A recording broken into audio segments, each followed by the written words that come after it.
Doctor Bhimrao Ambedkar की जिंदगी के आखिरी 24 घंटों की कहानी। 6 दिसंबर 1956। इस दिन बाबा साहेब अंबेडकर का निधन हो गया था।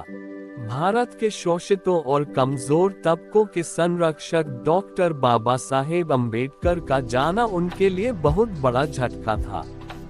अपना अस्तित्व बचाने और पढ़ाई के लिए डॉक्टर बाबा साहेब अंबेडकर का संघर्ष, दलितों के उत्थान के लिए उनके प्रयास और आजाद भारत के संविधान के निर्माण में उनका योगदान बहुत से लोगों के लिए प्रेरणा स्रोत रहा है। उनके लिए ये सफर बहुत मुश्किल रहा था। इस पूरे सफर के दौरान बाबा साहेब कई बीमारियों से जूझते रहे थे।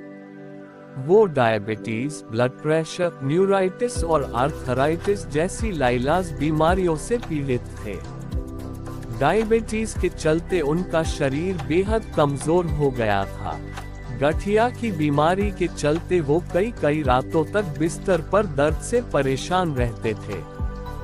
जब हम बाबा साहेब अंबेडकर की जिंदगी के आखिरी कुछ घंटों के बारे में बात करते हैं तो पता चलता है कि उनकी सेहत किस कदर बिगड़ी हुई थी।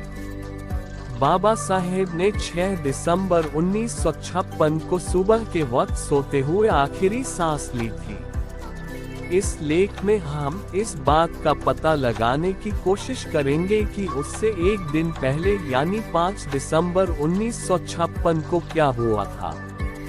उससे पहले हम उस आखिरी सार्वजनिक कार्यक्रम के बारे में समझने की कोशिश करेंगे जिसमें अपनी मौत से पहले बाबा साहेब ने शिरकत की थी। वीडियो कैप्शन: बाबा साहब अंबेडकर के अखबार मूकनायक के 100 साल।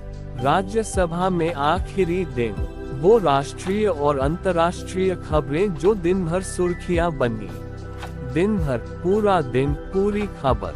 डॉक्टर बाबा साहेब अंबेडकर का आखिरी सार्वजनिक कार्यक्रम राज्यसभा की कार्यवाही में शिरकत करने का था। नवंबर के आखिरी 3 हफ्तों के दौरान बाबा साहेब दिल्ली से बाहर थे। 12 नवंबर को वो पटना होते हुए काठमांडू के लिए रवाना हुए थे। 14 नवंबर को काठमांडू में विश्व धर्म संसद का आयोजन हुआ था। इस सम्मेलन का उद्घाटन नेपाल के राजा महेंद्र ने किया था। नेपाल के राजा ने बाबा साहेब से मंच पर अपने पास बैठने को कहा था।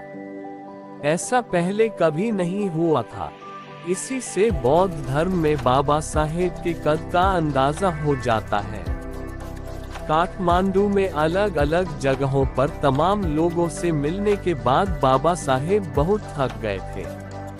भीमराव अंबेडकर की पत्नी सविता अंबेडकर, जिन्हें माई साहेब अंबेडकर के नाम से भी जाना जाता है, ने अपनी जीवनी डॉक्टर आंबेडकरांच्या सहवासात में इस बारे में विस्तार से लिखा है। माई साहेब के अनुसार भारत लौटते वक्त बाबा साहेब ने बौद्ध धर्म के तीर्थ स्थलों का दौरा किया। वो नेपाल में महात्मा बुद्ध के जन्मस्थल लुम्बिनी गए। उन्होंने पटना में अशोक की मशहूर मेला भी देखी और बोध गया का दौरा भी किया। इस लंबे और थकाऊ दौरे के बाद जब बाबा साहेब 30 नवंबर को दिल्ली लौटे तो वो सफर की थकान से निढाल हो रहे थे। दिल्ली में संसद का शीतकालीन सत्र शुरू हो चुका था। हालांकि अपनी खराब सेहत के कारण बाबा साहेब इस सत्र में हिस्सा नहीं ले पा रहे थे। इसके बाद भी 4 दिसंबर को बाबा साहेब ने राज्यसभा की कार्यवाही में शामिल होने की जिद की।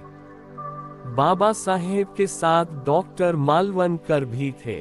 उन्होंने बाबा साहेब की सेहत जांची और कहा कि अगर बाबा साहेब संसद की कार्यवाही में शामिल होने चाहते हैं तो उन्हें कोई एतराज नहीं। 4 दिसंबर को बाबा साहेब संसद गए, राज्यसभा की कार्यवाही में हिस्सा लिया और दोपहर बाद लौट आए। लंच के बाद वो सो गए। ये बाबा साहेब का संसद का आखिरी दौरा था।